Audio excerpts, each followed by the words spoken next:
In order to make it through life, you eventually have to decide at some point what is enough evidence for me to make a judgment call. For the Young Turks, an old news source of mine, apparently a single survey of scientists' opinions is enough evidence for them to make this particular judgment call. So imagine my surprise when I was getting rid of an old TYT tab and decided to look at their channel to see what's up, and I find this. One of the conspiracy theories that just won't seem to quit is this idea that's out there that the government is spraying chemicals out of the backside of airplanes to control the population or change the climate. However, it turns out that people reading conspiracy theory websites aren't the only ones with information to bear on this subject. There are actually scientists who study this sort of thing, who study the atmosphere, and now there's a study to leverage their expertise. The study, published by Environmental Research Letters, found that the two groups of experts surveyed, atmospheric chemists who specialize in condensation trails and geochemists working on atmospheric deposition of dust and pollution, overwhelmingly rejected the notion that such a program exists. Well, that's not good enough for me. So let's take a closer look at all this, shall we? So now, not only do I get to make a video dedicated to geoengineering, but it's also in response to the Young Turks correcting them on a subject that no one else in the skeptic community, who mock TYT stupidity on a regular basis, on YouTube is aware that they are wrong. I'm killing like 4 birds here with one video. This is great. Out of 77 participating scientists, 76 said they found zero evidence of a secret spraying program, adding that any evidence supposedly cited by those who subscribe to the chemtrail theory could be explained away by poor data sampling and/or normal contrails. There was one guy who said that he found too much barium in one area at one point, and so he couldn't totally rule it out. The other 76 were fairly sure about this. These people study this stuff. They are contrails, that's all they are. They're water vapor. They're not Viagra, they're not a weapon, they're not changing the climate.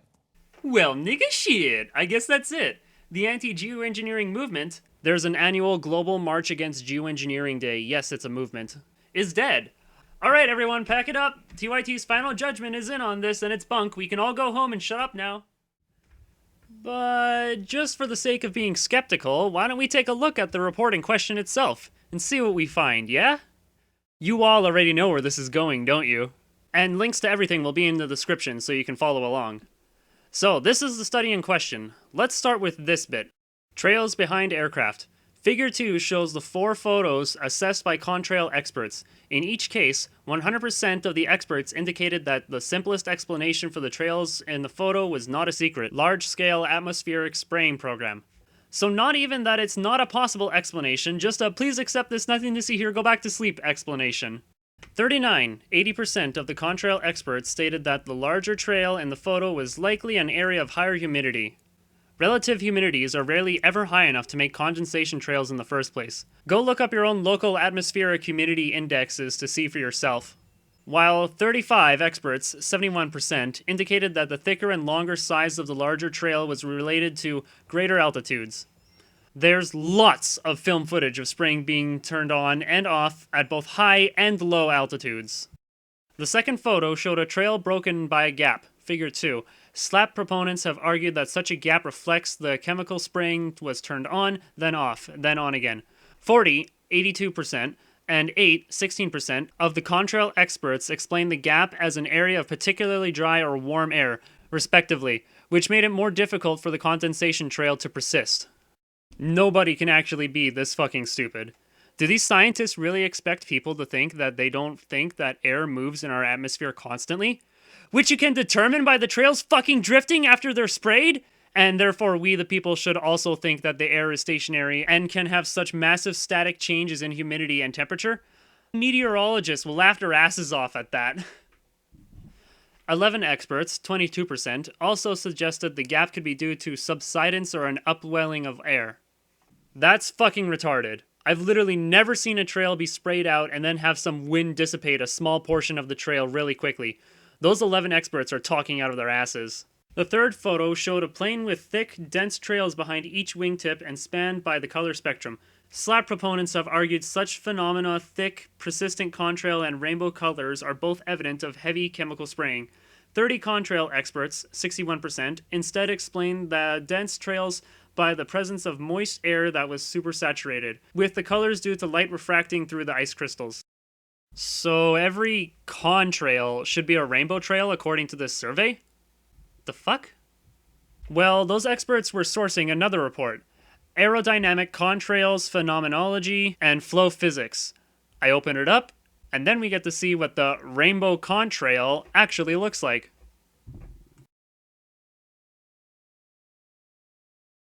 Holy Luna! Never in all my years have I ever seen something like that! What even is that? So not only is this supposed to be normal according to this report, this is what the majority of contrails in the sky should look like? Do these people even live on the same fucking planet as us? This is all nonsense! You can't trust academia anymore. You really can't. You need to examine the sources of the claims in detail yourself to not be fooled in this world. What a sad state of affairs. But that's what I'm here to fix. Moving on. The fourth photo shows a swirling sky of trails, spanning different densities and lengths. SLAP proponents have argued such a thick patchwork of trails suggests widespread spraying. Contrails experts suggest the depicted were likely related to military, research, or aerobatic aircrafts, 29 experts, 59%, or aircraft circling in a holding pattern, perhaps near an airport, 21 experts, 43%. LOL, wow. Just wow. They were either military planes or private aerobatic planes or civilian planes. We're the so-called experts, but can't even tell the fucking difference between a fighter jet, some acrobats practicing a routine, or a passenger plane coasting for a clear landing? Are you freaking kidding me? Well, actually, this time they're not kidding you, and I know the reason why. It's because, for the vast majority, all the planes you see doing the spraying are the same shaped white unmarked jet tankers, which indeed makes them hard to identify. But unknowingly to them, the logic for this reveals what they are trying to hide with this statement. The experts can't agree on which of those planes these jets look like because they're none of the above. They are the planes being used for the slaps. Check and mate. In response to the question of whether trails behind an aircraft are persisting for longer periods of time now than they did when plane travel first began, 23 experts, 47%, answered no. 18 experts, 37%, answered yes, and 8 experts, 16%, offered no response. These are your experts of today. These are the fucking people you've been told to listen to all your life. Look at this shit. They're all supposed to be studying the same relative scientific field, yet they're completely split on having a fucking clue what's going on. This is kinda disgraceful to call this propaganda. You couldn't even get them to lie in the same way. Figure 3, presented with copies of results from 3 different elemental analysis of pond sediment, A, airborne particles, B, and snow, C. In each case, over 80% of experts responded that a secret, large-scale atmospheric spraying program, SLAP, was not the most parsimonious explanation for the depicted phenomenon. However, in each case, a few experts, 2 to 4, were not sure, and one expert responded that SLAP was the most parsimonious explanation of the elemental concentrations in the airborne and snow samples. Shouldn't that be a cause for concern? There is at least one credentialed holding academic that's willing to admit that yes, these lab tests prove a contamination that came from stratospheric aerosol spraying programs. Anyone? No? The second sample showed a concentration of elements in a sample of airborne particles taken in May 2008 in Phoenix, Arizona, figure 3. Barium is reported at 556,000 parts per billion, copper at 197,000 parts per billion, and manganese at 562,000 parts per billion. The results appear to show a concentration of all 3 elements far beyond their maximum contaminant levels, which are listed on the results as 2,000 parts per billion for barium, copper, and 100 parts per billion for magnesium. Wait, wow, Ken Caldera actually provided what the safe levels are supposed to be? That's surprising, cause in doing so he completely screws himself over with it. 25 experts, 89%, rejected the results as evidence of SLAP. Because reasons? When asked to write in their interpretation, 12 experts, 49%, said they wanted more data first, such as atmospheric conditions and proximity to industry. Global. They're global. Even in the most remote parts of the world. Look up study finds jaw-dropping levels of aluminum in Wales. The maximum contamination levels used were indeed based on drinking water, and not on airborne particulates. If they knew the safety limits were derived from water testing and not air testing, then why the fuck did they say, The second sample showed a concentration of elements in a sample of airborne particulates. The results appeared to show a concentration of all three elements far beyond their maximum contaminant levels. Whatever. Next, we have the third sample showed a concentration of the elemental makeup of metals from a snow surface sample taken in July 2008 on Mount Shasta, California. Aluminum is measured at 611 parts per million, barium at 83 parts per billion, and strontium at 383 parts per billion. 23 experts, 82%, rejected the results as evidence of SLAP, while 14% did not know or were unsure. When asked to interpret the results, many experts, 11 or 39%, again said they were not sure and wanted more data, while 7 experts, 25%, said the concentrations were average or typical. These people are fucking lying to you, and I'll prove that right now. This is the United States Environmental Protection Agency's website, where they provide access to acute exposure guideline levels. On this page, you will be able to access individual acute exposure guidelines values that are intended to protect most individuals in the general population, including those that might be particularly susceptible to harmful effects of chemicals. Alright, so let's compare the contamination levels of those previous elements that are listed, shall we? Only aluminum and strontium are listed in the database. We'll use the 8-hour exposure limit as it's the longest one, so keep in mind that the 24/7 exposure we're all currently being subjected to would have a much lower maximum contamination level. 0.23 parts per million for strontium, and 0.45 parts per million for aluminum. Wait, what were those numbers again? Strontium is measured at 0.383 parts per million? And aluminum is measured at 611 fucking parts per million? Luna, help us. Remember that question I asked earlier about how much evidence you need to determine something? Apparently, these experts will never be able to have enough evidence that literally everything in the world has been massively poisoned, and they're trying to take us all down with them. Don't let them get away with it. Contact the person who made this report and tell them what you think about his conduct as a professional here. And be civil about it. You can vent how you really feel here on this video with me.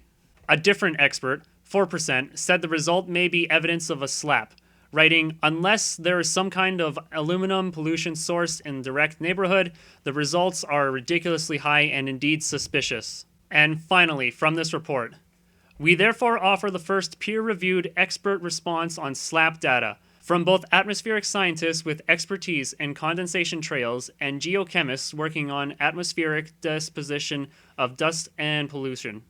And I have aptly demonstrated how this first piece of propaganda is utter shit. But don't worry, you guys. Now that the public is rapidly becoming aware of this issue, and now that the lawsuits against geoengineering in Canada and the US have been served, this won't be the last piece of propaganda to come out from the power structure, as they do everything they can to push back against this uprising. I think we've looked enough into this disinfo report now. But now let's take a quick look at what the defendant, Geoengineeringwatch, has to say in response to all this, shall we? Caldera's report of the survey he spearheaded is so full of omissions and completely skewed information that it is difficult to find a starting point with setting the record straight. Number 1. The science terms were systematically avoided in the propaganda report pieced together by Caldera, Keith, and company. If readers were shown terms like solar radiation management, stratospheric aerosol geoengineering, cloud albedo enhancement, stratospheric aerosol injection, inquiring individuals might actually investigate the issue and find there is mountains of scientific facts to back up the claims that climate engineering has long since been fully deployed. Instead, and not surprisingly, Caldera and crew exclusively use the chemtrails term, with one exception, which is not a science term and by design does not lead to credible data.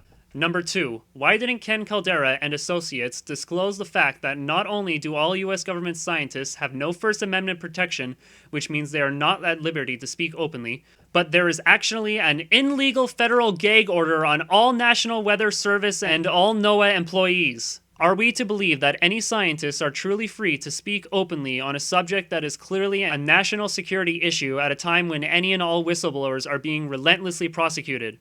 The only scientists that might be willing to speak out under such circumstances are those that know full well they will be rewarded for supporting the official propaganda and deception.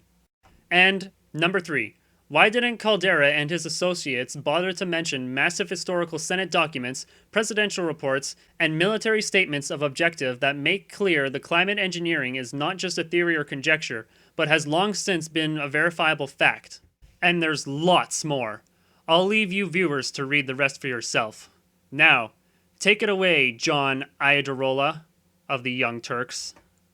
Even with this evidence, there are some who will not be convinced, but hopefully some people will be swayed by this new evidence, and that's my final judgment.